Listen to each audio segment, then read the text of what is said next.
In 2019, the Department of Education signed a memorandum of understanding with the Colombian Ministry of Education that aims to promote cultural and educational exchange opportunities among the historically Black colleges and universities and the higher education institutions here in Colombia.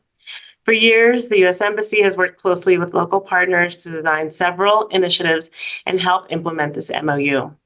This training academy is one of the preparatory activities for the U.S.-Colombia Summit Partnerships for Inclusive International Education that will take place in Cali, in Colombia, from August 15th through 17th.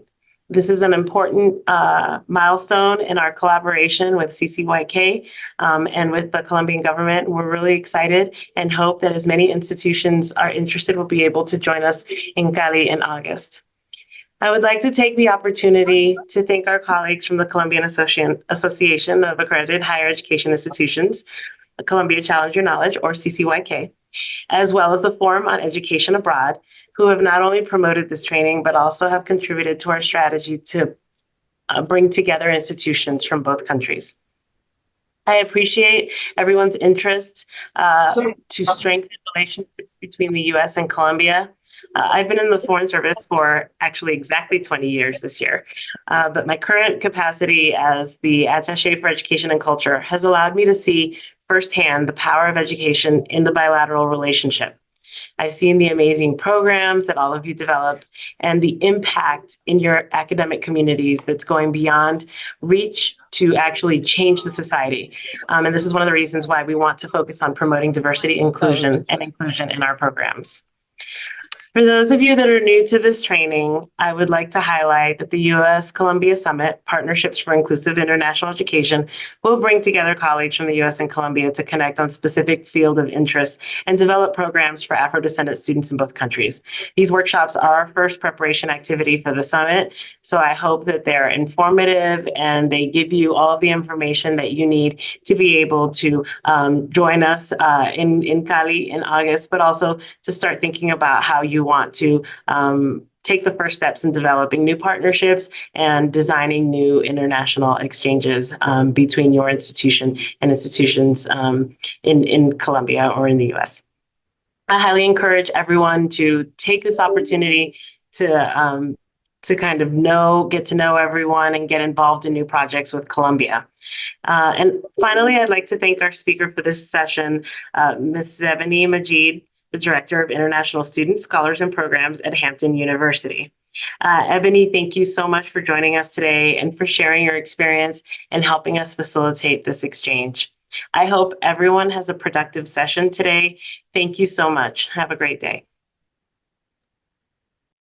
Thank you very much. We are so appreciative of the support of you, Rosalind, and your colleagues at the U.S. Embassy in Bogota and the Department of State, as well as CCYK for this session today. So yeah, I'm very excited. Today, our focus is going to be on study abroad program design and the models and credit structures and organizational arrangements that are common in U.S. higher education and study abroad for U.S. higher education. But before we get into our presentation, I want to make sure that we are all on the same page in terms of how this academy is going to work for our colleagues to engage with the content. I know we're welcoming new folks to this session who weren't able to join us for Module 1. And so I'm going to just take 1 minute to show you the Canvas course platform that we'll be using to follow along with the course and to invite all of you to access that platform and use it to participate and to complete the certification that comes along with this training academy at the end of it. So you should now be seeing my screen. This is what Canvas should look like for you all. So you all received an invitation from forumea.instructure.com that will invite you to be students in this course. If you haven't already accepted that invitation and created a login for the course, you can do that. If you haven't received an invitation, I'll give you my email address and you can contact me and we'll make sure to get you invited and set up in the course so that you can visit it. But once you're logged into Canvas, you'll be able to come here where you'll see a welcome to the training academy. And you'll click on any of these titles and it will provide you with more information. So this is overall information about how the program is structured, about we at the Forum on Education Abroad and the work we do with the standards of good practice for education abroad, some information about myself, and an overall view of the 4 modules that we'll be completing online. Then you'll see module 1, which we completed a couple weeks ago. And here is where, if you click on virtual session materials, you can go back and watch the recording of the first session if you'd like to watch it. You can also access links to other resources and publications that I mentioned during that session so that you can follow up on that content.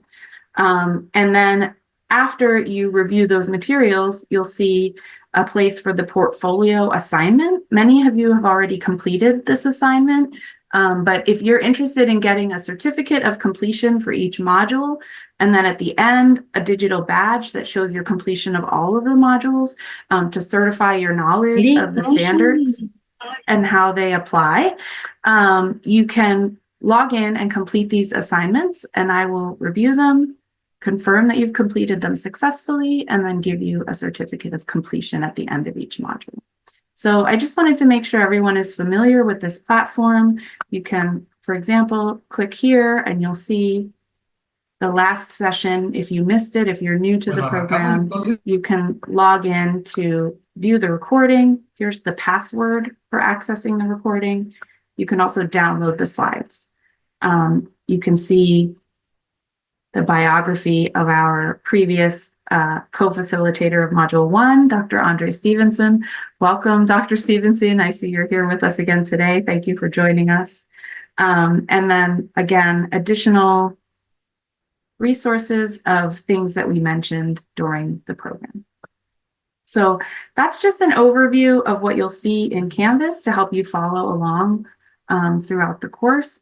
Again, if you haven't been able to access Canvas yet, or if you have any questions about how to use Canvas, you can always feel free to email me. I'll put my email address in the chat, and we can make sure we can get you access if you haven't accessed it already. Okay, let me share my other screen again now, and we will start our official program for today. So as I said, our goals today is to talk about study abroad program design, models, credits, and working with education abroad organizations. And my co-facilitator, Ebony Majid, comes from Hampton University in Virginia. I'm going to invite her to introduce herself more in a second, but I just want to let you know what our plan for today is. So we'll start with some introductions and lay out what our goals for today's session are. I'll review some of the things we talked about in our last module around the current trends in U.S. education abroad and U.S. higher education structures that influence those trends. And then we'll talk more about specific education abroad program models that are common among U.S. higher education institutions and how those program models are given credit so that students can apply them to their degree program. And along the way, we'll be working with Ebony and inviting her back and forth into the conversation to contextualize from her perspective institutionally at Hampton University, which is, of course, an HBCU, to think about how these models look at her institution and how HBCUs are thinking about program portfolios more broadly when they're constructing offerings or menus of options for their students to study abroad in different locations and on different kinds of programs. And at the end of the session, we'll have some time for conversation around how this applies to your work at your institutions in Colombia to prepare you for the assignment you'll do for Module 2 in Canvas.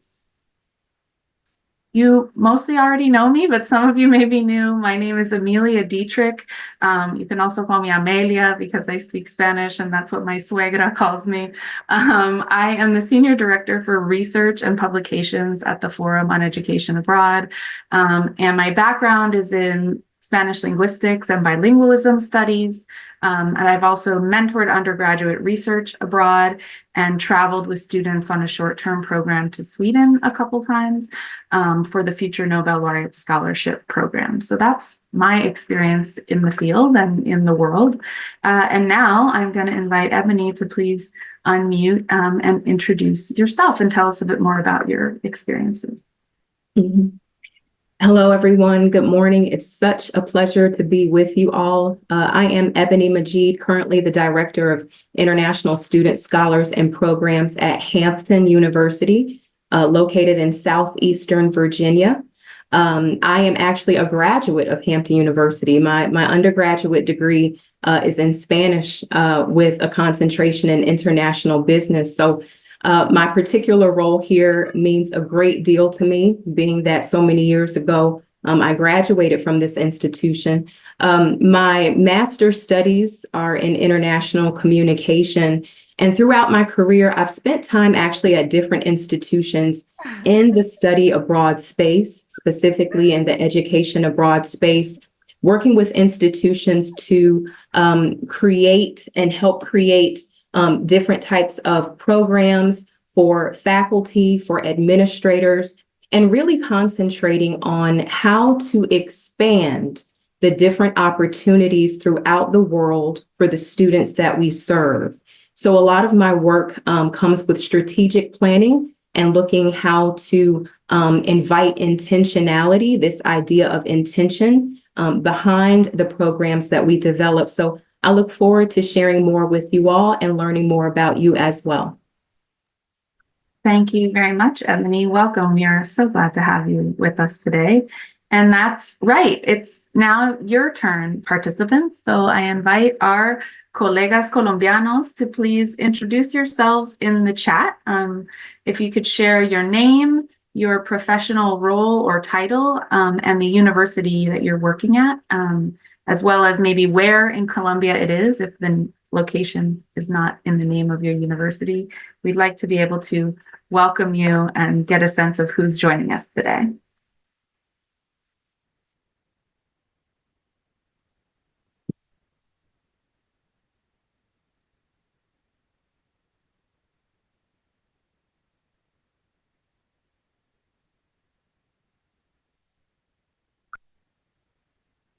And while you're navigating to the chat window to introduce yourself, I also invite you to think about what your goals for today's participation in today's session are. So what's a goal you'd like to achieve by participating in this training academy? And if you joined us for the first session and you're coming back for session 2, have your goals changed since the first meeting, or have you added additional goals to your meeting, to your plan that you'd like to share? So I invite you also to either share in the chat or just think in your head about what are your goals, what is your purpose for participating in this session.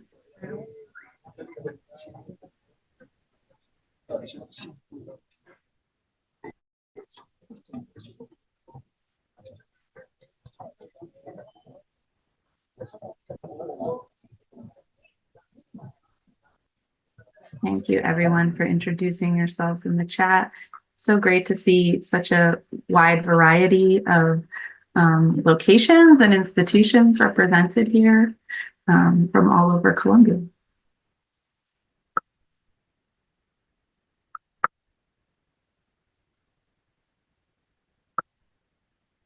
Okay, so while you're thinking about your goals and setting your intentions for participation in the Academy, I want to make sure we're being clear about what our goals are for you today.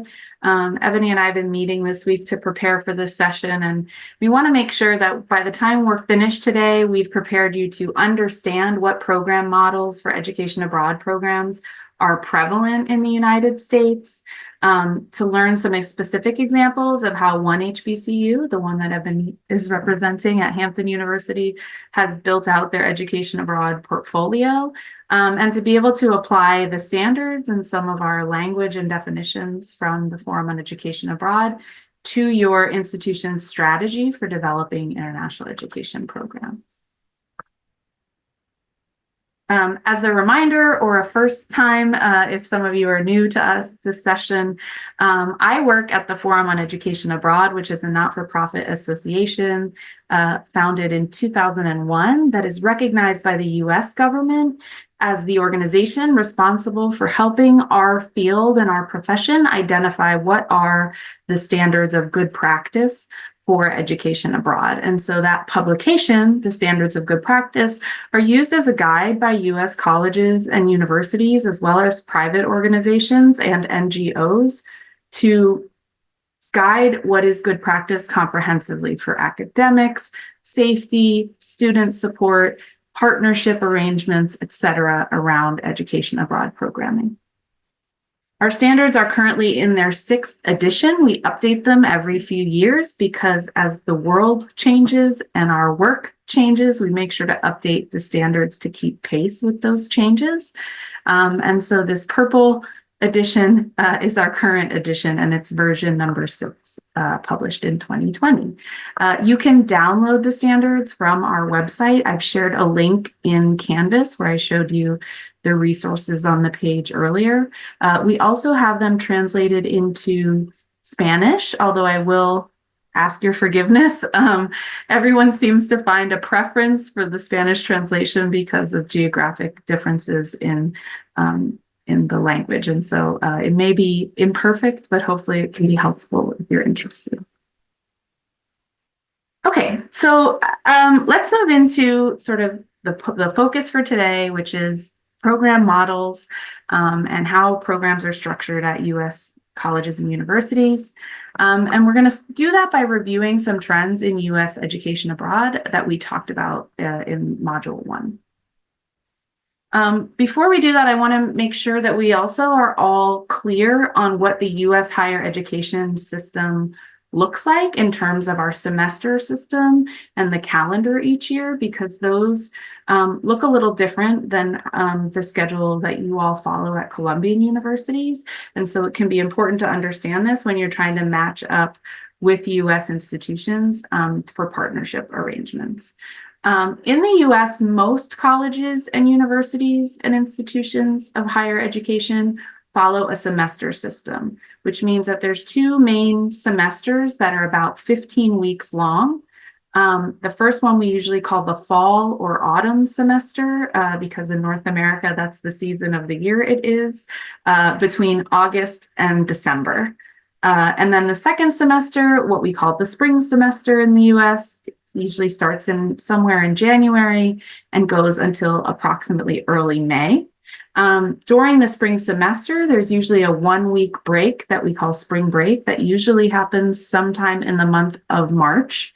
And then in the summer time, so between May and August, which is North American summer, some schools will offer a lot of programming and coursework during their summer sessions. Some schools do not offer a lot of coursework and it's sort of more a full break and vacation. It really depends on the size and comprehensiveness of the institution, whether they're operating with a lot of programming in the summertime or on a more reduced schedule. I should say, though, also that there is about 5% or so of US colleges and universities that operate on a quarter system, which has 4 10-week quarters spread throughout the year.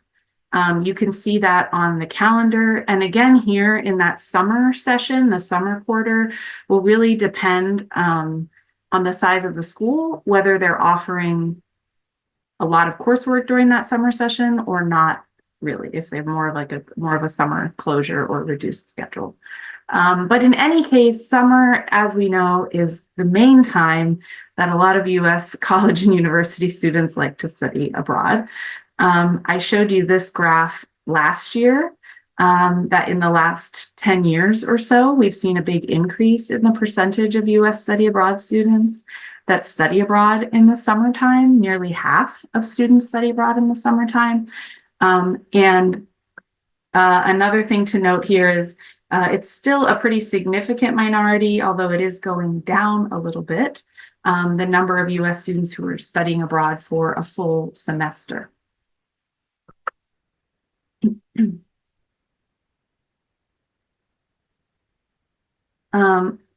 Andre and I also showed you in our last session some changes in the duration of study abroad programs and the trends in the duration of study abroad programs, where we see that when we're looking at summer programs, many of them are in this 2 to 8 weeks of duration. So what we would consider a sort of short-term program, not a full semester's worth of coursework.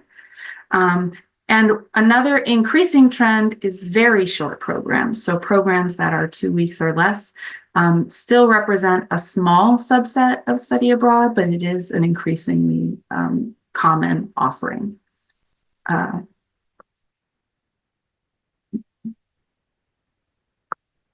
And that's true both during the summertime and also during the academic year. Another thing I think it's important to understand as we're talking about the kinds of program models that U.S. colleges and universities use for education abroad is understanding how the credit system works, or how courses are given credit so that students can earn credits to graduate within the U.S. higher education system.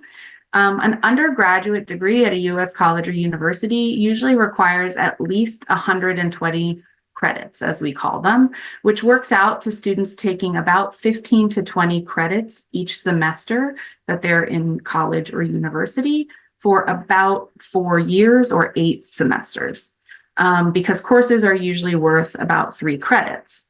The way that is determined is what we call this thing called a credit hour, which is the amount of both instructional time in the classroom plus learning time of how students spend time doing their homework and studying outside of the classroom that's required to achieve the learning outcomes for the course. So usually it's assumed that the minimum range is that there should be about 2 hours of out-of-class student work for each in-class hour. But it's important to know that this ratio is determined institution by institution and department by department. The US does not have a particularly strong nationalized approach to this. And these things are regulated by internal university infrastructures with oversight from accrediting agencies that do accrediting of colleges and universities. And so I want to make sure I share this information with you all and introduce you to it if you're not already familiar. Because when you're trying to partner with a U.S. college or university for a course or program that students want to earn credit on, they're going to have to know this kind of information to figure out how many credits can the student get for the program, how can we transfer those credits back to our institutions so the student can apply the credits to their degree program. And so that can be a process of negotiation and exchange of information to figure out what works and how to make sure everything is properly approved and in order. Generally, the responsibility for that, getting that approval, will fall on your U.S. partner, but they might have to ask you a lot of information or request adjustments to some of the planning for the program to make sure it fits within the requirements of their institution. Okay, before I move on from this, I want to pause. I know that was a lot of information, and see if anyone has any questions about the credit system, the semester system, anything I've just shared about U.S. higher education system. Feel free to put it in the chat, or you can just unmute and share your question out loud.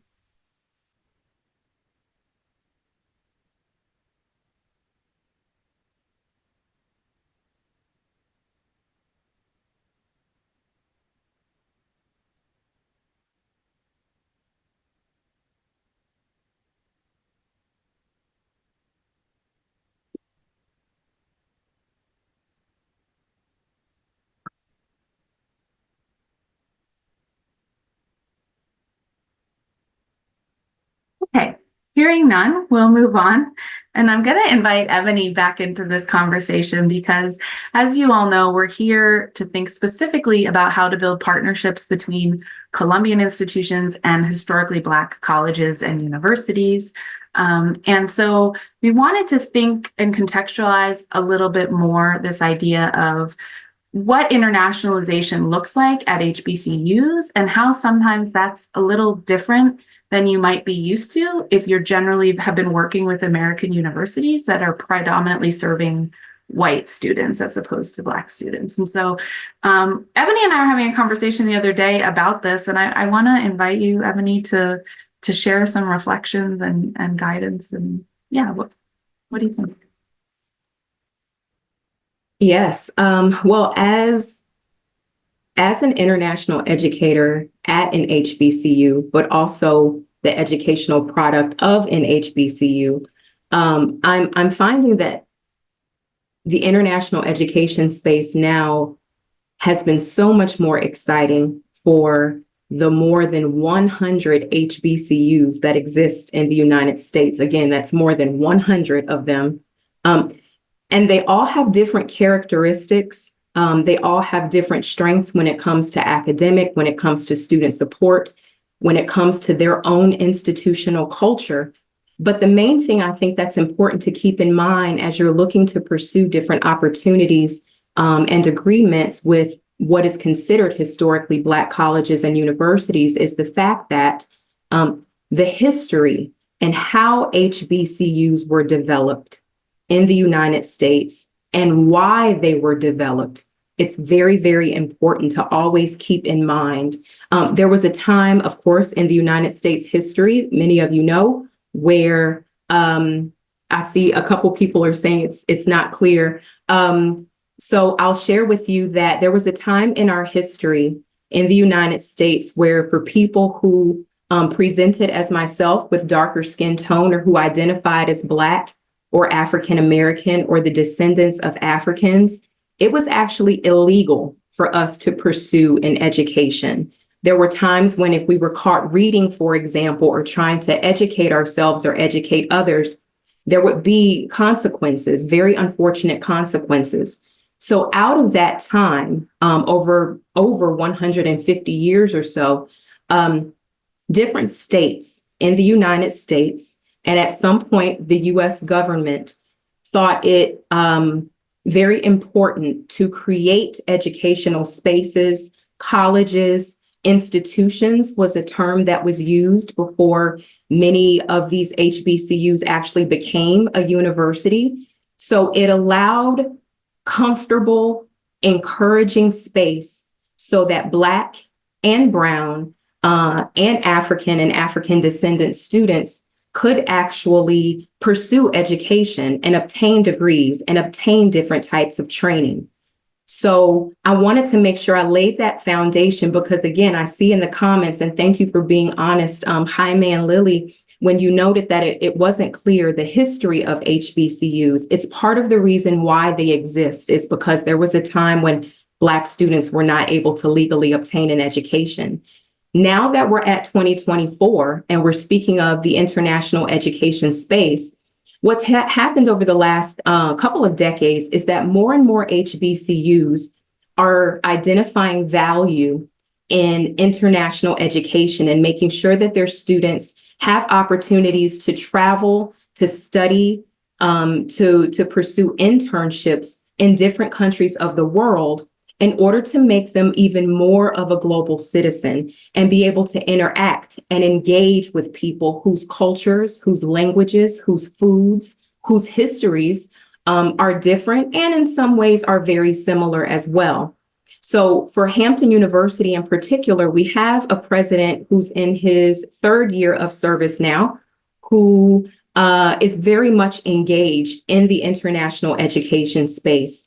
He's wanting more international students to come and pursue their degrees at Hampton University, but he's also wanting more of our own American, our US-based HBCU students to have international experiences as well. Our particular president, President Darrell K. Williams, is like many of the presidents at HBCUs in the United States, in that they're identifying value in the international education space and the need for it. So wanting to pursue more agreements, more opportunities for engagement. Thank you, Amelia, for that next slide, because Hampton in particular was founded in 1868.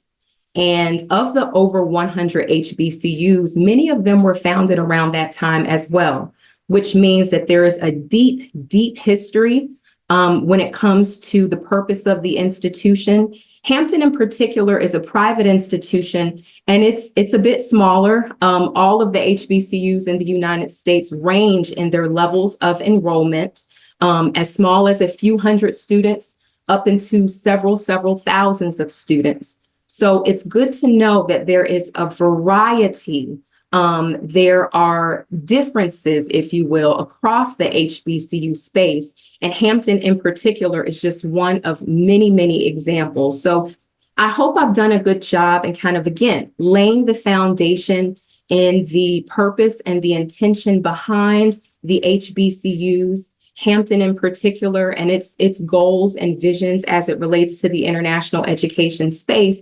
But to also let you all know that there's never been a more powerful and important time than now for you all as Colombians, our brothers and sisters in Colombia, to want to engage even more in the HBCU space. It's very important that we continue these conversations in platforms such as this. Mm-hmm. Thank you, Ebony. I'm going to also pause for a second and give our participants a chance if they have any more questions for you about anything you've shared about HBCUs and their history, or about Hampton University in particular.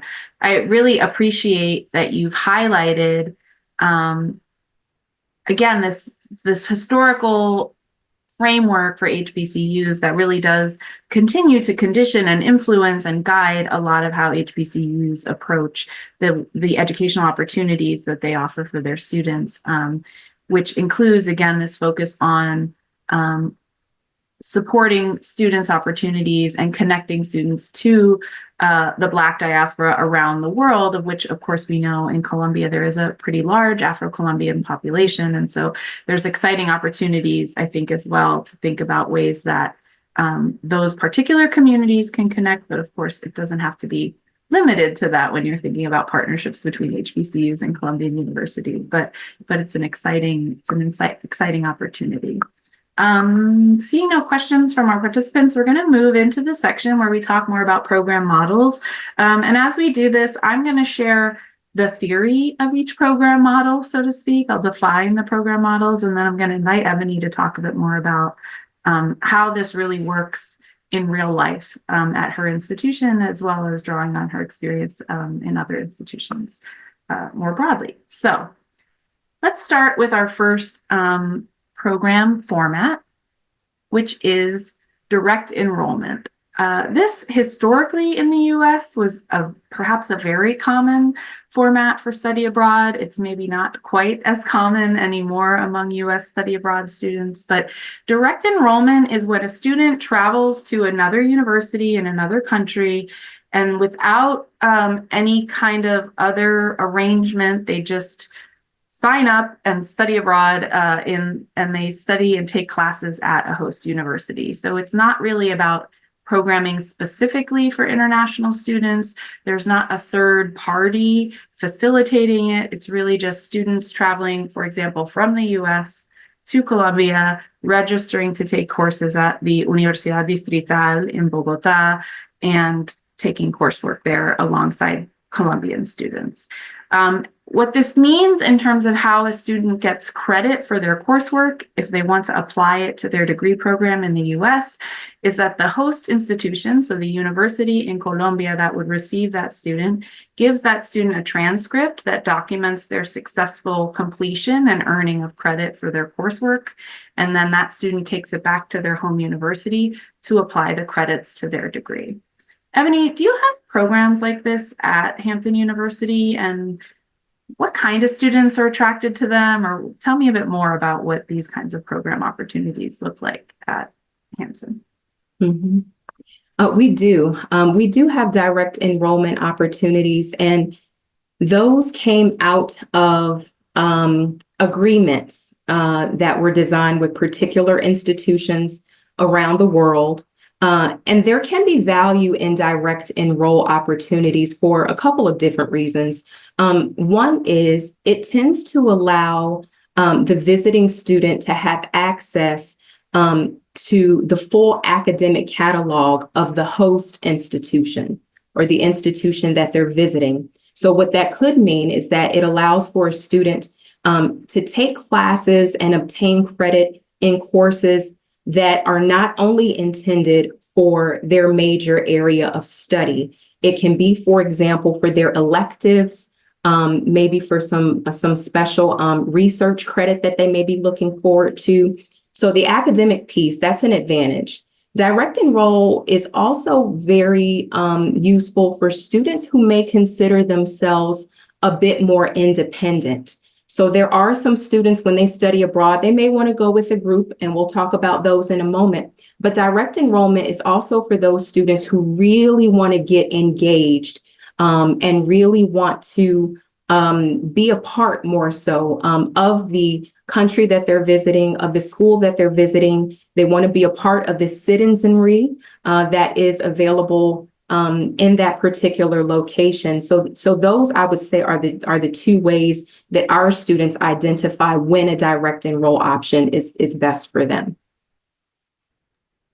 Thanks, Ebony. That's really helpful. And I've been taking notes in the chat, summarizing some of what you're saying so that our colleagues can follow along, and we can save the chat as well at the end of this message. I appreciate that. In some ways, direct enroll looks similar to this next option, which is what we call the bilateral exchange. I bet many of you are familiar in this room with bilateral exchange agreements. This is where the program involves a reciprocal movement of students between two institutions. So, for example, Hampton University signs an agreement with La Javeriana, and you agree to exchange students so that perhaps 5 Hampton students go to Colombia and 5 Javeriana students go to Virginia. Sometimes it's not an equal number of students being exchanged. Different arrangements will include different numbers of students potentially, depending on costs and interests and all those sorts of things. But really what this is similar to direct enrollment in that students are mostly taking advantage of the course catalog and enrolling in courses at the host institution from across their course catalog, but with the difference that the universities are both sending students in both directions and incorporating an exchange. In this arrangement as well, the credit for the courses is issued by the institution where the student is taking the coursework. So that's how bilateral exchanges work. Ebony, talk to me about what bilateral exchanges look like at Hampton and how that might differ or not from the direct enrollment programming that we just talked about. Mm-hmm. Yeah, it's very similar to direct enrollment for those two particular reasons I had identified earlier. The beauty about the bilateral exchange is that for Hampton, and I imagine for other HBCUs as well, there is even more collaboration. There's opportunity for even more collaboration here because, again, there's the two-way exchange. So not only are your students, for example, able to have these opportunities in the U.S., but our students are able to visit you all as well. And what many institutions have done is with the bilateral exchange, once the experience is over and it's completed, let's say it's just for one semester, maybe a spring semester or a fall semester, you can build on those exchanges because the students that went out and the students that have come in, you can actually create programming, you can create events, you can even further an agreement so that your faculty, those that teach at your institutions may also become a part of that bilateral exchange so that there's the teaching component as well. So this particular model, I think, may have even more opportunities naturally built into it. Thank you, Ebony. Yeah, bilateral exchanges can be great to really deepen the opportunities and encourage people to interact in a lot of different ways and see where that can lead, for sure. That's great to hear. The next kind of program that is very common, I would say, across U.S. higher education are what we call faculty-led programs. Some other words for this that you might hear are faculty-directed program or instructor-led program. These are study abroad programs that are led by one or more professors or faculty members from a home campus who travel with a group of students abroad and sort of are the teacher, the instructor that is leading the coursework as they're traveling to whatever destination they're going to. These programs tend to be shorter in duration, although that's not always the case, but they tend to happen in breaks from the main semesters when the faculty have other teaching responsibilities. So it might be that it happens during the spring break or the winter break or during the summer longer session where faculty can get away from their regular semester teaching load and have the ability to travel with students to offer them these opportunities. Because it's the faculty member traveling with the students and being sort of the creator of the course and the teacher of the course throughout the travel component, the credit for these programs are offered by the sending institution or the student's home institution. So wherever the students and the faculty come from, that's the school that is evaluating the course for credit and giving the students a transcript and credit for that coursework when they've completed the program successfully. Ebony, what does faculty-led programming look like at Hampton in terms of, whatever? Is it popular? Is it not so popular? Where are they going? How long are your programs? Tell me a bit more about it. Yeah, faculty-led programming is quite popular at Hampton. Students pretty much go around the world for them because the faculty themselves are selecting locations that align very well with the course or the course content. We've had communicative sciences and disorders majors or essentially speech pathology majors head down with a group to Turks and Caicos. We have an architecture program that annually goes abroad. It's actually built into the curriculum of the major itself that the students are required to study abroad. And they went to Trinidad and Tobago. They just got back. We have faculty who are planning next year to head out to South Africa and Japan.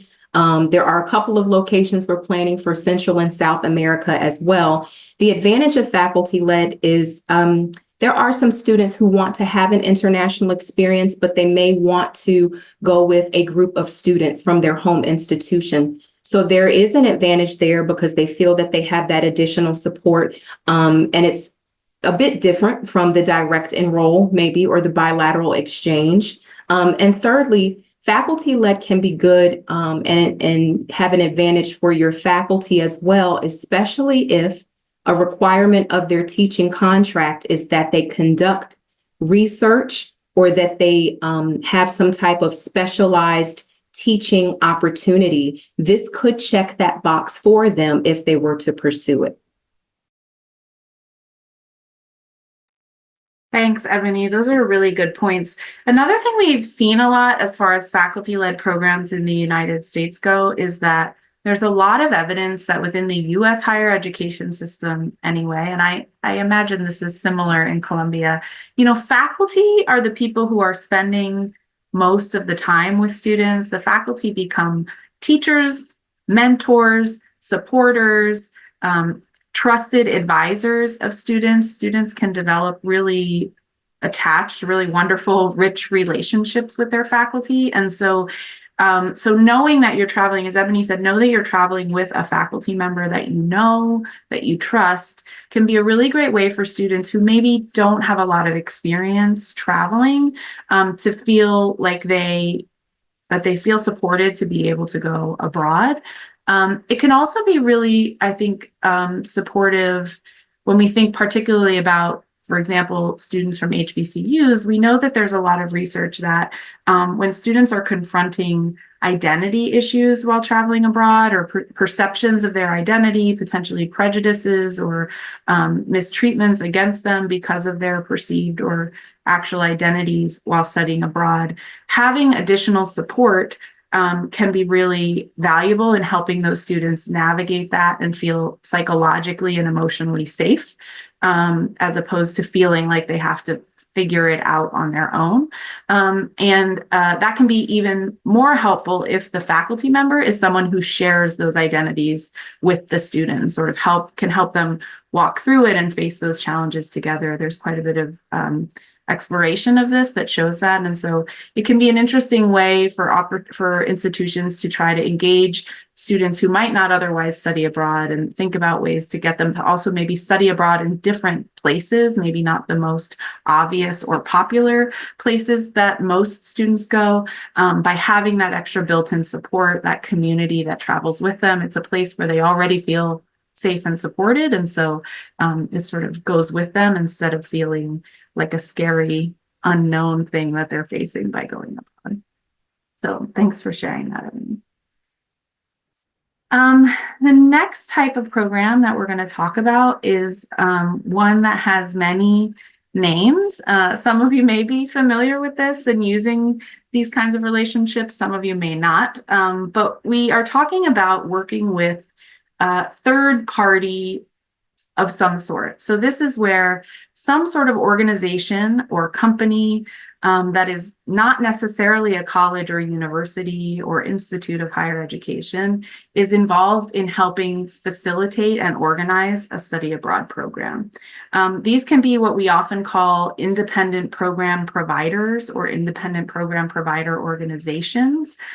So some of you might know some of the big ones in the world, like CIEE, IES, EF. Those are like some of the biggest companies. There's a lot of smaller ones as well. These are private organizations or not-for-profit organizations that facilitate relationships between colleges and universities in the US and colleges and universities and communities in other parts of the world to sort of be the agent that helps create the program and makes the program run.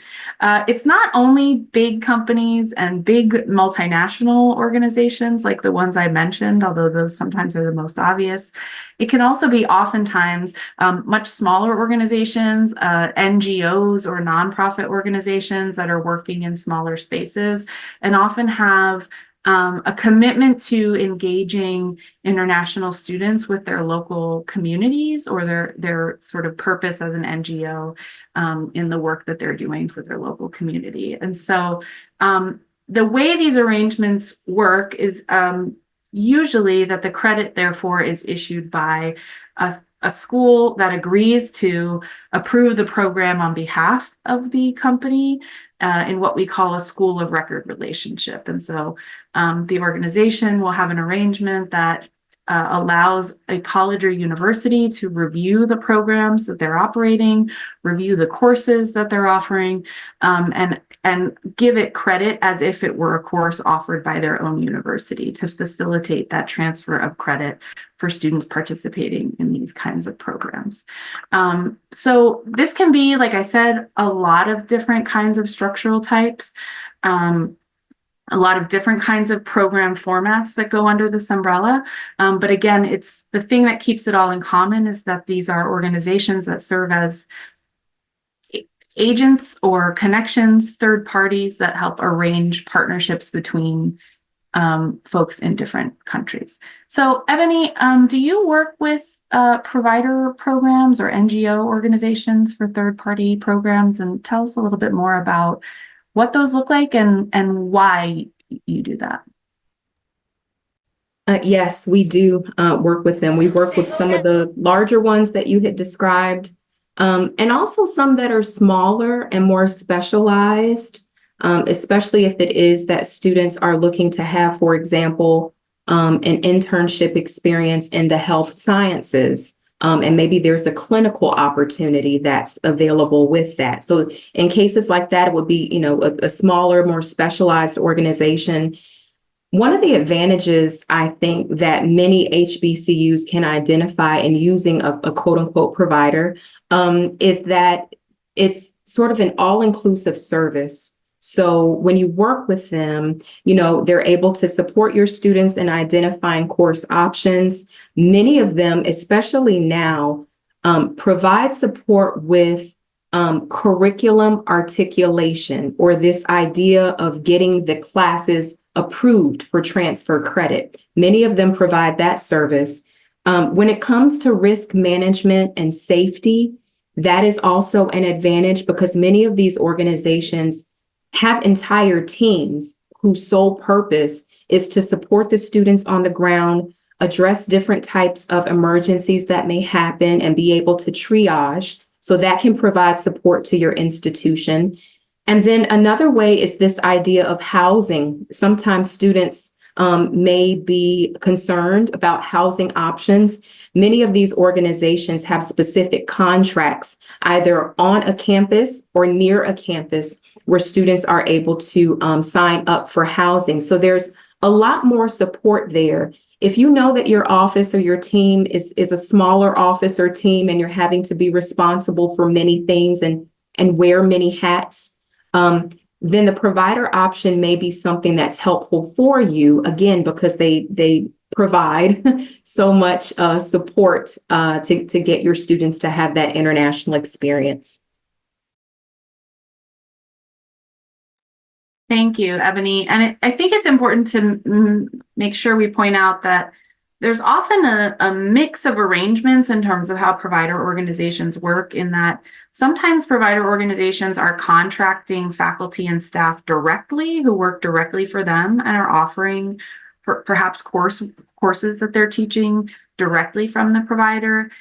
And sometimes they also will connect, again, to a Colombian university, for example. So they will say, we are the program provider that is going to create this 6-week summer program in Pereira, and we would like to connect you with colleagues at a university there who have particular expertise in this topic and can help you.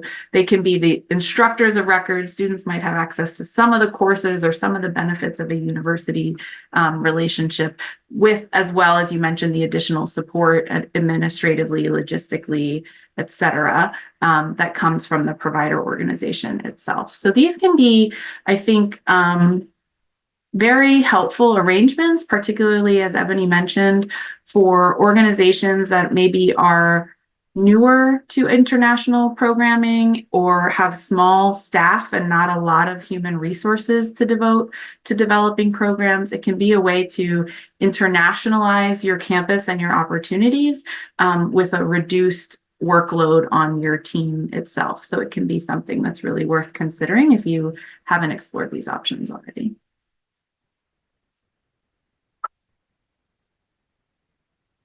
Okay, the next kind of program that I want to make sure we spend a little bit of time talking about, and Ebony sort of mentioned this a little bit already, but we're going to dig a bit deeper in, are internship programs. So internship programs, as you probably all know, are experiential learning opportunities where students are applying what they've learned in their studies in the classroom to a practical professional setting. So you place students in work experiences in professional settings, but it's really meant to be specifically with the goal of learning through that experience, not just working to get a paycheck, but really doing some learning and application of learning in the experience.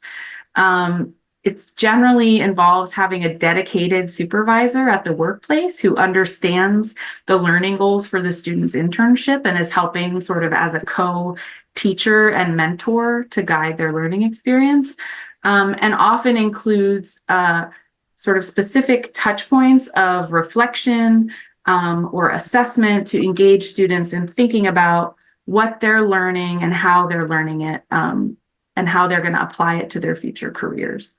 These can sometimes be offered for credit, but not necessarily. It depends on the institutional arrangement.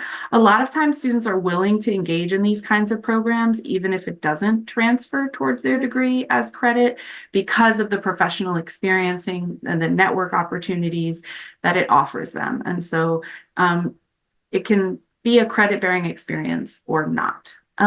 Ebony, do you have internship programs abroad for your students at Hampton University? And can you tell us a little bit more about them? So at the moment, we don't have programs specifically for internships, but some of the providers that we work with offer internship opportunities that students can pursue. Hampton is an institution that if there are internships that are required as a part of a student's degree program, Hampton is very particular about making sure, as you had mentioned, Amelia, this idea of the content of the experience and what the work actually is, what they're learning, how they're applying it. Hampton's quite particular. So all that means is that students have to work with their academic advisor and do their due diligence to provide the information and the documentation to say, this internship is required for my degree program. Here's the information about it. This is where it is. This is who my supervisor is going to be. This is going to be a list of my responsibilities and my role. And then, if possible, students can pursue that transfer credit option. We do in the School of Business here at Hampton University have a couple of types of degree programs that do require internships. So if students plan early on, they're able to pursue these types of opportunities, again, whether for credit or not.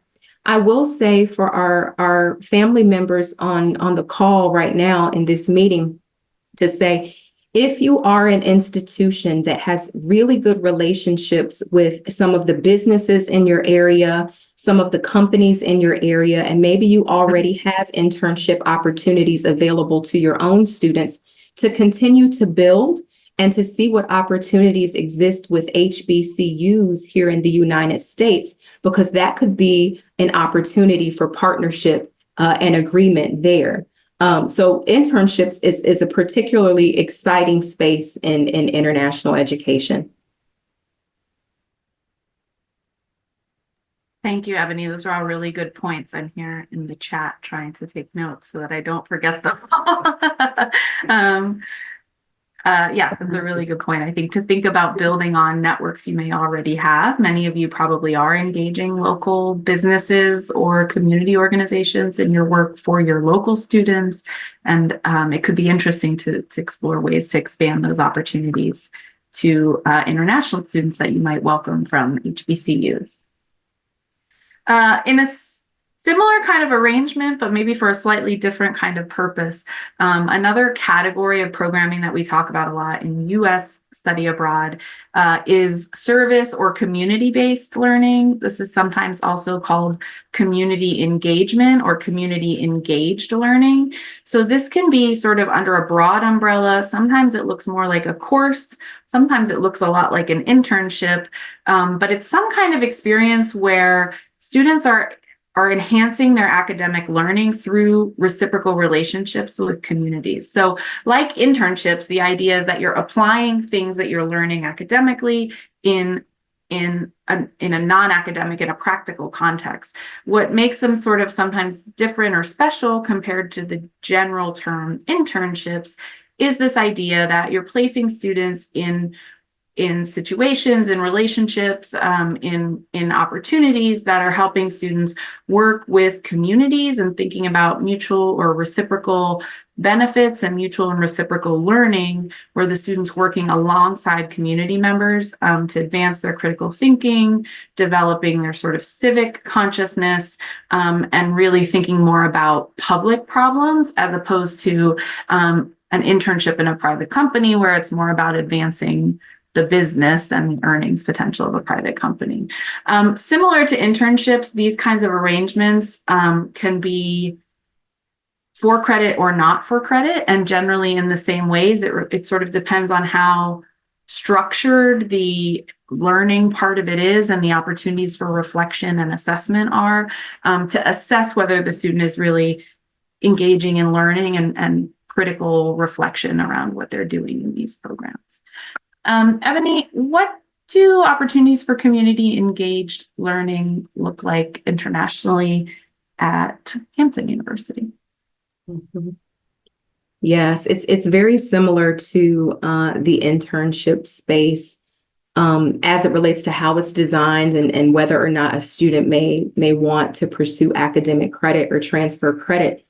I will say for HBCUs as a whole, and this is just a general statement, I'm not specifically speaking to all 100 plus of them, but HBCUs, and most of you have probably experienced this already in working with many of us, these institutions have a spirit of giving and learning and engaging with local communities, learning from local communities, and not so much coming in to say, hey, we're here to give this service and solve your problem. No, there's a spirit at HBCUs where the students and the faculty really want to learn more about what the local citizens are going through, what some of their challenges are, and how we all can work together in order to pursue solutions to some of the challenges, whether that's this idea of social justice.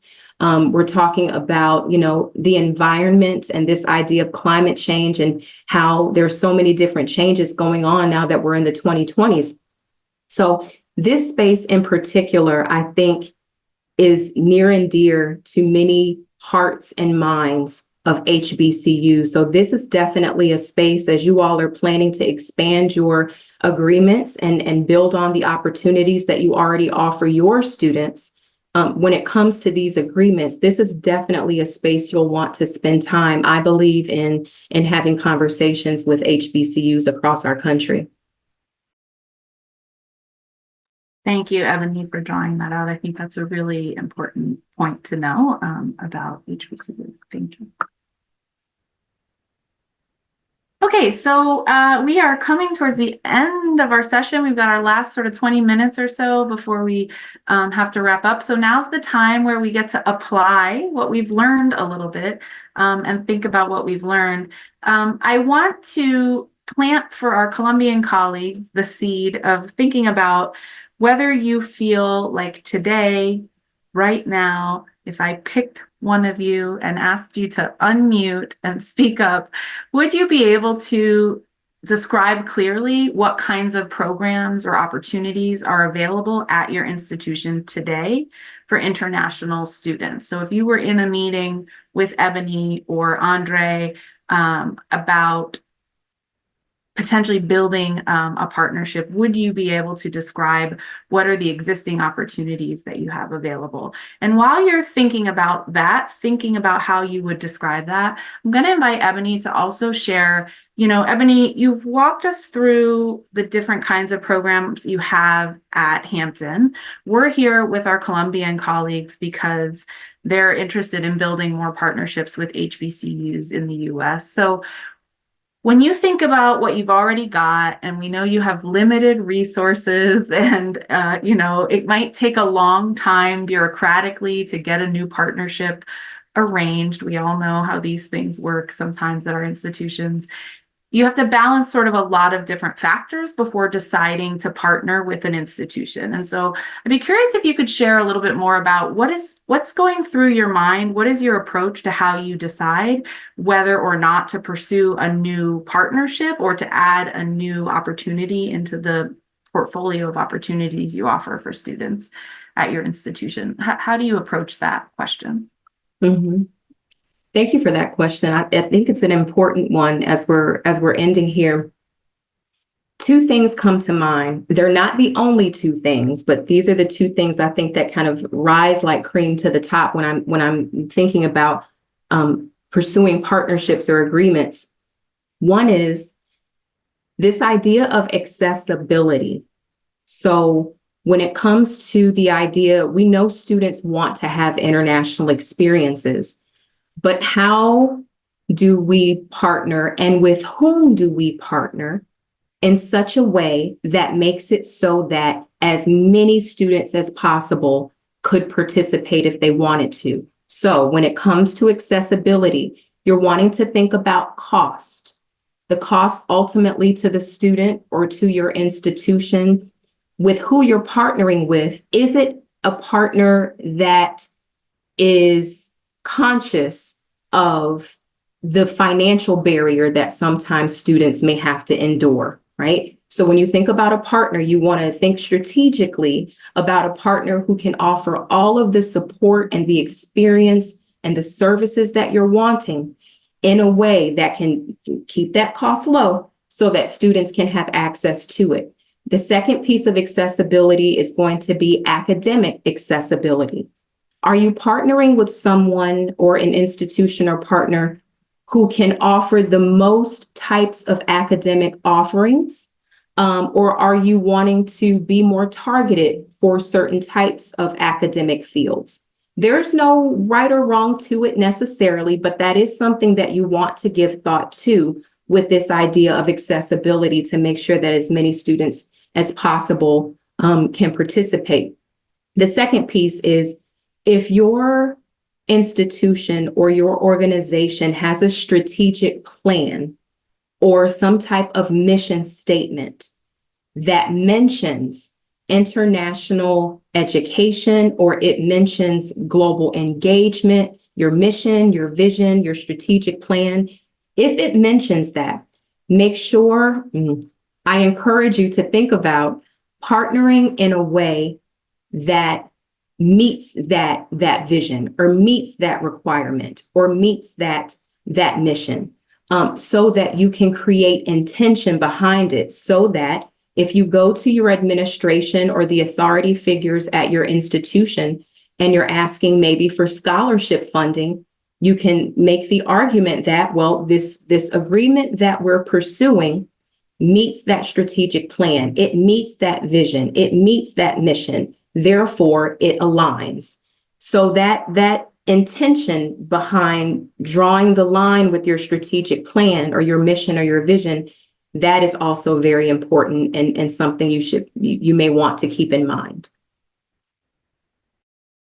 Thanks, Ebony. Another thing that I know we talked about a bit yesterday, I think during our meeting, that I want to share with our colleagues is this idea of the potential for sustainability of a partnership, right? That I think sometimes we see that we can get excited and say, let's sign an MOU, a memorandum of understanding, that we're going to partner between our universities without maybe identifying a lot of the specifics of what that partnership really will entail, or doing a lot of research to determine whether our institution and our students really want to engage in that kind of programming. And so I think another factor of what hopefully would go into play in thinking about building a partnership is this thought of, is there really something there that we can partner on that will be enduring and sustaining, and our institution and our students are going to want to engage in this exchange and this relationship for a number of years? Because it can be a lot of effort to try to set up a program and just have it happen once and then what? Or to set up an arrangement for exchange, but never actually have many students interested in participating in the exchange. And so thinking about that sustainability component, I think, is another part of what can be helpful. And it can be also helpful to remind you that it's okay if building the relationship takes time, because hopefully that will lead to a better, more sustainable result in terms of the kind of partnership you're building. Thank you for those thoughts, Ebony. So now I want to invite our Colombian colleagues to share. If some of you I know for sure on this call are working with U.S. institutions already, that could be a U.S. university, it could be an HBCU or another kind of college or university. Maybe it's a program provider organization. I'd be curious to hear from you all, and you can feel free to unmute or in the chat, whatever you prefer. What has a successful partnership looked like for you all in terms of working with the U.S. so far? And what do you think have been the keys to that success if you've had a successful partnership with the U.S. institution? So feel free to jump in. Dinah from CIS, I see you unmuted. I don't know if you want to get us started. Yes, how are you? Hello, good morning. How are you? Thanks for joining us. Oh, thank you. Well, we have been working with universities in the States for about 47 years since we were created. So we do have a wide experience, and we have with institutions in Florida, in New Orleans, and Texas, many places. And one of the things that have made it possible for us to have these relationships have been our graduates. Our graduates, we started, we're a university that is basically in health, based in health. We started with medicine, nursing, and dentistry. We now have 14 undergraduate programs, 100 postgraduate programs, clinical, non-clinical, etc. So we have around 300 graduates that are living in the States. And they have been great with us for providing connections for our students to go abroad. We have a very good match in terms of for medical students to go for the residences. They kind of, all of them pass, almost all of them.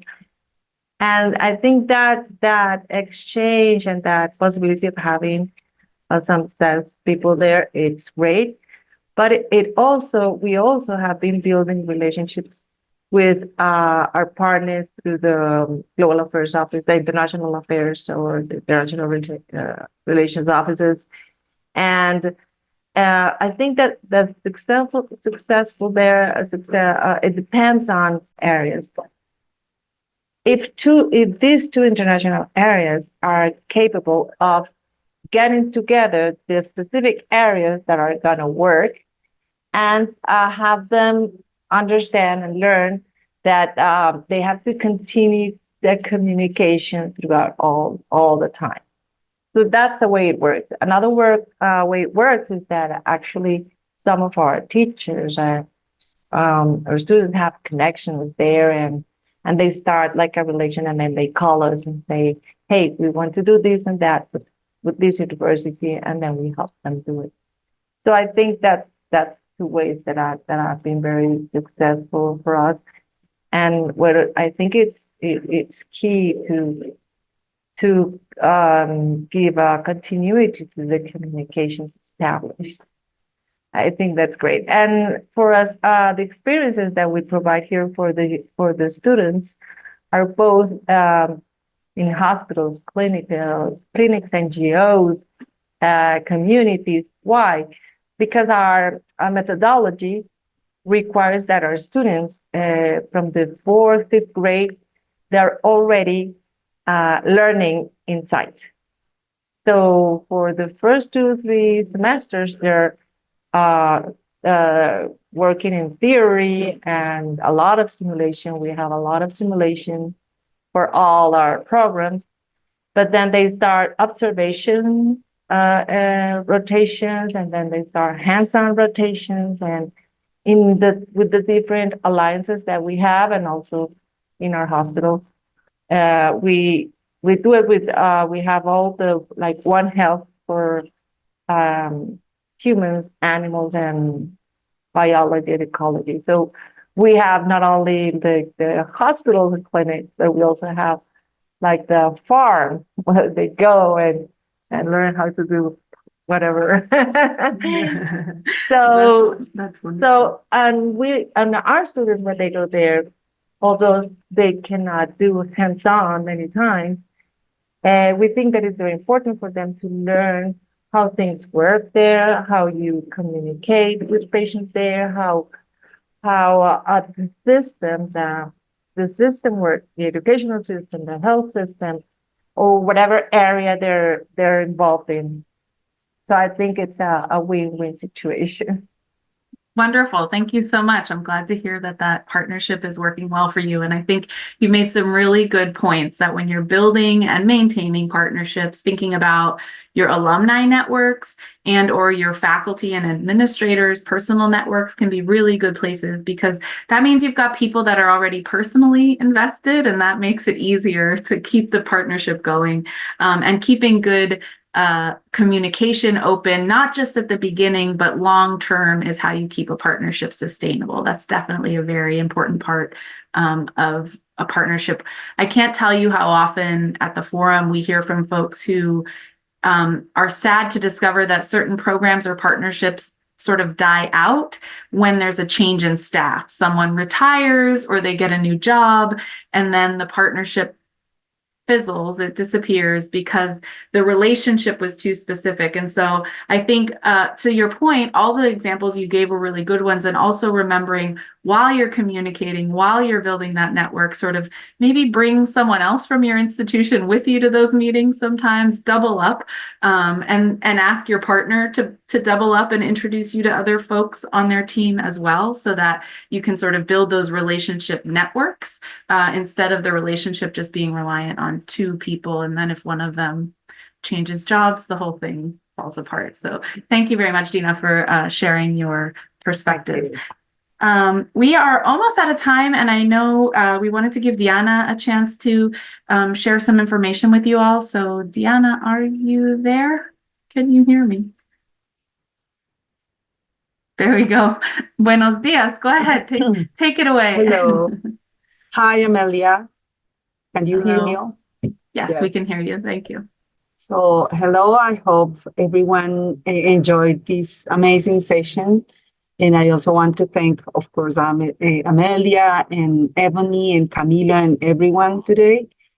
I just want to remind you that this training academy is one of the preparatory activities for our summit, which is already open for registration.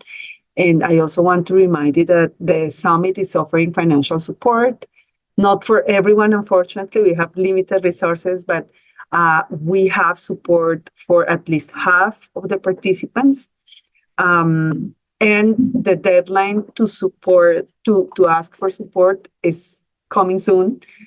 So I want to remind you that if you want to register for the summit, please go. I don't know if you have the QR for the registration. Anyway, I can show it to you if you think that's useful. Sure, let me make sure you have permission to share. I don't have the QR, but Camilo did put the link in the chat for folks. You can get the link. Okay. Now, if you have the chat, the link in the chat, and Cami, if you could probably add the QR or the link again here, so everyone has it in hand. Thank you. Yes, I would like to encourage you to register now. And not only to register, but also to help us promote registration among your colleagues from HBCUs. So far, we have 80% of the people registered from Colombia. And our goal is to have the same number of people from Colombia and same number of people from the US. So I know some of you already have contacts with HBCUs. Some of you have already developed projects with HBCUs. So please encourage your partners to register and to participate. That was all what I wanted to say. Thank you very much. Thank you for attending, for staying the whole time. It's Friday. It's a difficult day. So I hope you enjoyed it, and I hope you have a good weekend. Thank you very much. Thank you so much, Diana. I want to thank again Camilo from CCYK and his colleagues at CCYK, Diana Patiño and Rosalind Weiss and all of your colleagues at the U.S. Embassy in Bogota. And last but certainly not least, thank you very much to my co-facilitator, Ebony Majid, for leading this session with me today and being such a valuable thought partner to us all. We really appreciate your time, and we are thankful to Hampton University for lending us some of your time today. We hope to hear more from you in the future, and hopefully you'll be building partnerships in Colombia soon. So thank you all very much. I put again the Canvas link and my email in the chat as well. So if you have any questions, you can follow up with me. I will add the slides and the recording from today's session to Canvas later this afternoon, so you can rewatch or access the resources when you need. So thank you, everyone. Thank you very much, and have a great weekend ahead. Take care. Thank you, Melia. Thank you, Ebony. Thank you, Diana. Bye. Thank Thank you. you. Bye-bye.